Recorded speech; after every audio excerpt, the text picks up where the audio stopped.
ফিরলাম বিরতির পর। আলোচনায় ছিলাম, আলোচনায় থাকবো। এবার অতনুদার প্রশ্নে ফিরবো। সুমনদা, আমরা কদিন আগেই দেখলাম যে বাংলাদেশ নিয়ে একটা উত্তাল চলছে। বাংলাদেশের এই অবস্থা, ইন্ডিয়ার বা কংগ্রেসের কি স্ট্যান্ড?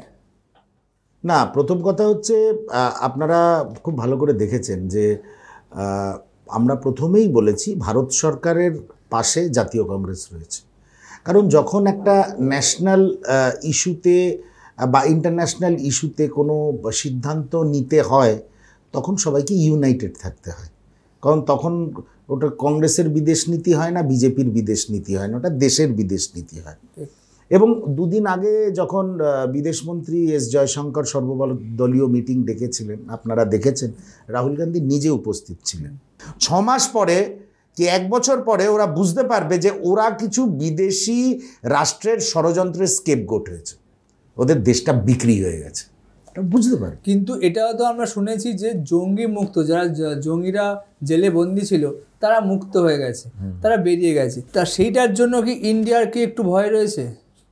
হ্যাঁ, দেখুন, আমার পশ্চিমবঙ্গের কি ভয় আছে? আমার প্রতিবেশীর ঘরে যদি ডাকাত পড়ে আমার তো ভয় থাকবেই, আগামীকাল আমার ঘরে পড়তে পারে।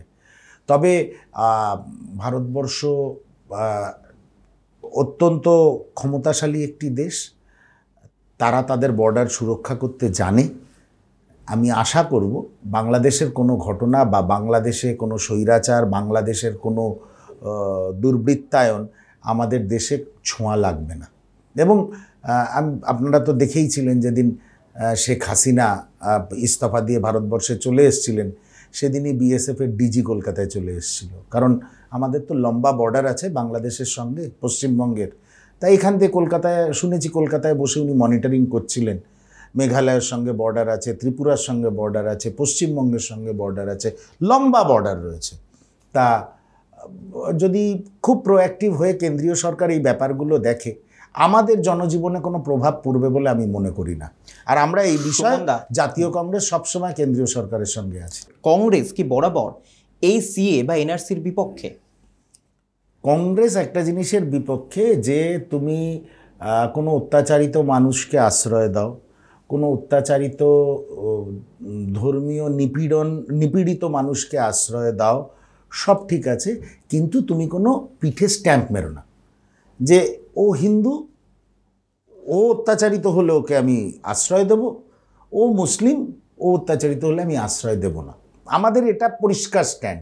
সেই জন্যই আমরা সিএ এর বিরোধিতা করি। সিএ এর বিজেপির বিরোধিতা করার জন্য কংগ্রেস সিএ এর বিরোধিতা করে না। সিএ এর ভিতরকার যে অন্তর্নিহিত এজেন্ডাটা রয়েছে ভারতীয় জনতা পার্টির, আমরা সেটার বিরোধিতা করি। সুমন, খুব সম্প্রতি আমরা দেখলাম এই বাংলাদেশের প্রেক্ষাপট নিয়ে কিন্তু শুভেন্দু অধিকারী, রাজ্যের বিরোধী দলনেতা, তিনি বলেছেন যে খুব সম্প্রতি 1 কোটি শরণার্থী আসতে চলেছেন বাংলায়। সেক্ষেত্রে কি বাংলার ওপর কোনো চাপ পড়বে না? শুভেন্দু অধিকারী দেখুন, শুভেন্দু অধিকারী কনসার্ন দেখিয়েছেন বাংলাদেশে যে অত্যাচার হচ্ছে তার। উনি একজন দায়িত্বশীল রাজনৈতিক নেতা, সব ঠিক আছে, কিন্তু শুভেন্দু অধিকারী 1 কোটিটা কীভাবে গুনে নিলেন আমি জানি না। এখনও 1 লক্ষ ইনফ্লাক্স হয়েছে বলে আমার জানা নেই, 10,000 ইনফ্লাক্সও সেভাবে হয়েছে বলে আমার জানা নেই।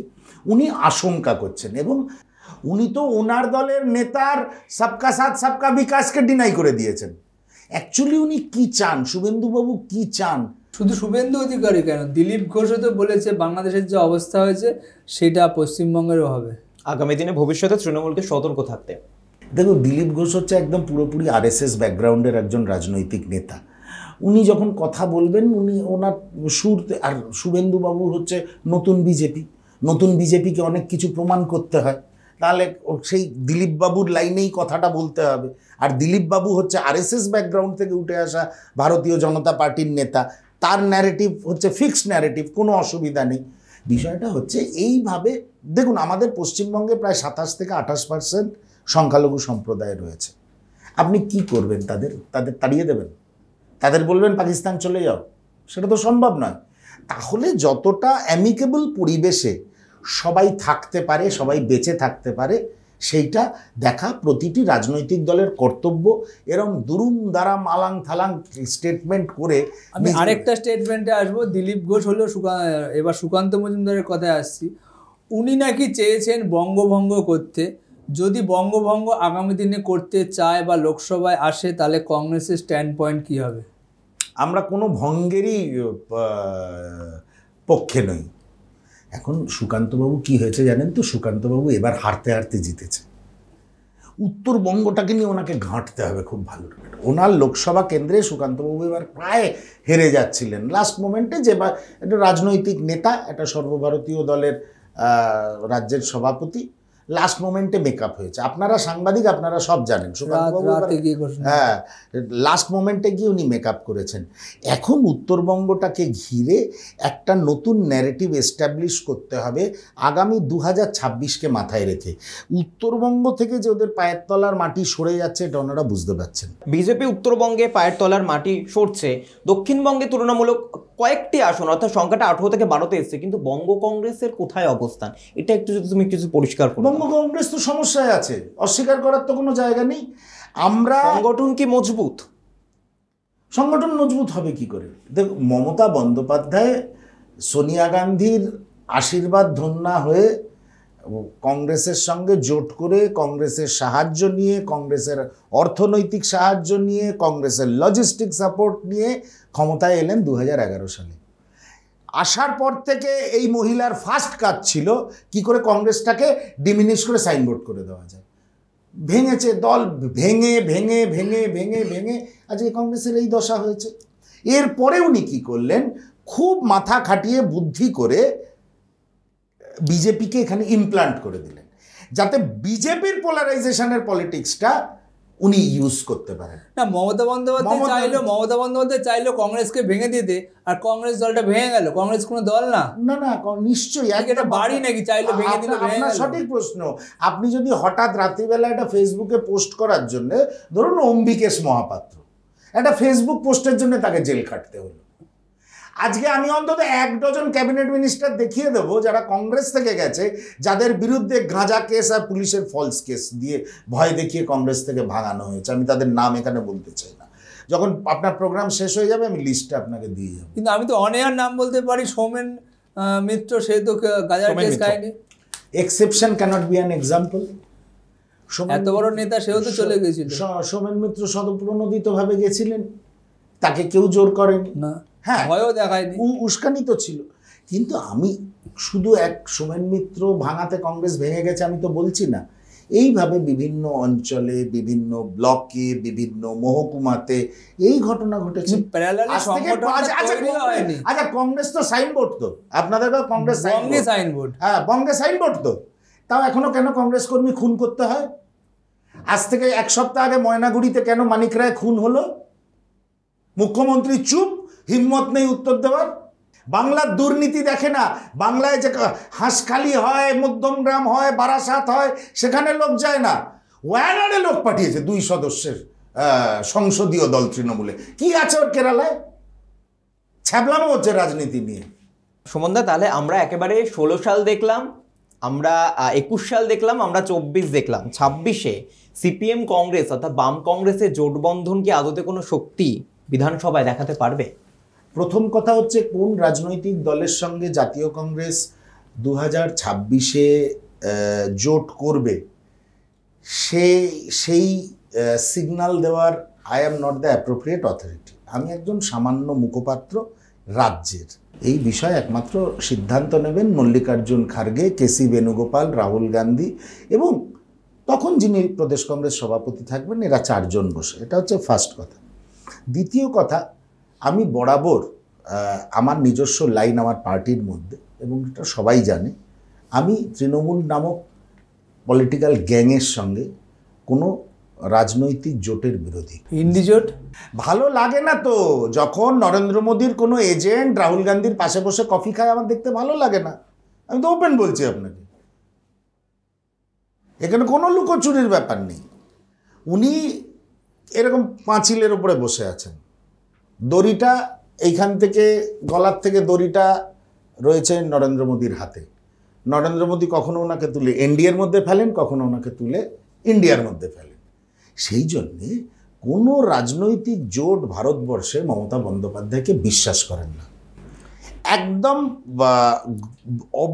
কিন্তু সুমনদা যাকে এটাও তো বিশ্বাস ঠিক করা যে যায় না, দলটা সেরকম একজন যে প্রশাসক দলটা এবং রাজনৈতিক নেতা মমতা যে বন্দ্যোপাধ্যায়। দলটা 29টা সিট পেল সেই দলটাকে ছেটে ফেলে দেবে, কংগ্রেসের কি সেই ক্ষমতা হবে সেটা আপনি বলুন। আপনি কি ভেবেছিলেন জাতীয় কংগ্রেস 44 থেকে 102-তে চলে যাবে?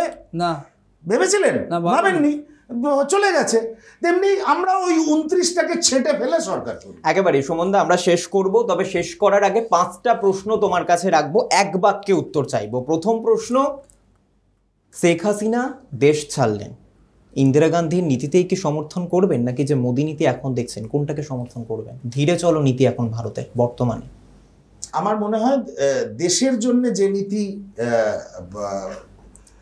হবে, মানে ইউজফুল হবে, সেই নীতিকেই জাতীয় কংগ্রেস সমর্থন করবে। বঙ্গে জোটের সমর্থন নাকি শাসক দলের দুর্নীতির প্রতিবাদ? অবশ্যই শাসক দল না, শাসক গ্যাংয়ের দুর্নীতির প্রতিবাদ চলছে এবং আগামী দিনেও চলবে। 2026 কংগ্রেস আশা করি কিছু সিট পাবে, জেতার পর যদি আবার অন্য দলে চলে যায় কি করে আটকাবেন?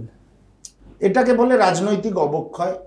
কেউ যদি দলের থেকে টিকিট নেয় এবং যেতে তারপরে যদি অন্য দলে চলে যায়, সেটা সত্যিই কিছু করার থাকে না। আমরা তো সাগরদিঘিতে দেখেছিলাম, কিছু করার থাকে না, দুর্ভাগ্যজনক। 23-এ গঠন, 2024-এ কি ইতি ইন্ডিয়া জোটের? ইতি কি বাড়বে আমি জানি না, তবে ইন্ডিয়া জোট আগামী দিনে এনডিএকে পর্যদস্ত করবে, এটুকু আমি বলতে পারি। অলিম্পিকে এক কুস্তিগির ফাইনালে উঠলেন, তারপরে আর উনি ফাইনালটা খেলতে পারলেন না তার 100 গ্রাম ওজনের জন্য। এটা নিয়ে একটা ষড়যন্ত্র বলা হচ্ছে। কংগ্রেস কি বিশ্বাস করে এটা ষড়যন্ত্র, না এটা একটা অ্যাক্সিডেন্ট? ভারতবর্ষে সব কিছু হতে পারে। ভারতবর্ষের শাসকরা, আমরা যেরকম পশ্চিমবঙ্গে বলি না, একটা স্বৈরতান্ত্রিক শাসন আছে, শাসক যদি খুশি না হয় সে পটভূমিটা চেঞ্জ করে দিতে পারে। তেমনি ভারতবর্ষে যিনি শাসক, প্রধান প্রশাসক, তিনিও ঠিক সেই মানসিকতার। কি হয়েছে সেটা আগামী দিনে নিশ্চয়ই আপনারাই আমাদের সামনে প্রকাশ্যে আনবেন। একেবারেই। সুমনদাকে অনেক ধন্যবাদ আজকে আমাদের সঙ্গে থাকার জন্য, তোমাদেরকেও ধন্যবাদ। অর্থাৎ সারাংশ যদি আমরা বলি, বঙ্গ কংগ্রেসের সাংগঠনিক দুর্বলতা যে রয়েছে, সংগঠন যে একেবারেই মজবুত নয়, তা অকপট স্বীকার করলে কংগ্রেস মুখপাত্র। এবং তার পাশাপাশি এই ইন্ডিয়া জোট আদতে কতদূর যাবে, কতদিন পর্যন্ত তারা একে অপরের হাত ধরে থাকবে, তা অনেক অদূর জল্পনা বা অদূর পরিকল্পনা। কিন্তু তার মধ্যে থেকে কিন্তু সুমনদা স্বীকার করলেন এই ইন্ডিয়া জোটে কিন্তু এনডিএ জোটকে ভাঙতে সক্ষম হবে আগামী দিনে। এবং 26-এর বিধানসভার দিকেও কিন্তু একেবারে বঙ্গ কংগ্রেস প্রস্তুত, তা বলাই বাহুল্য। আপনাদেরকেও ধন্যবাদ। আবারও দেখা হচ্ছে আগামী পর্বে, ক্রস কিউর আরও কোনো একটি পর্বে আপনাদের সঙ্গে দেখা হবে। ততক্ষণ ভালো থাকবেন, সুস্থ থাকবেন। শুভরাত্রি।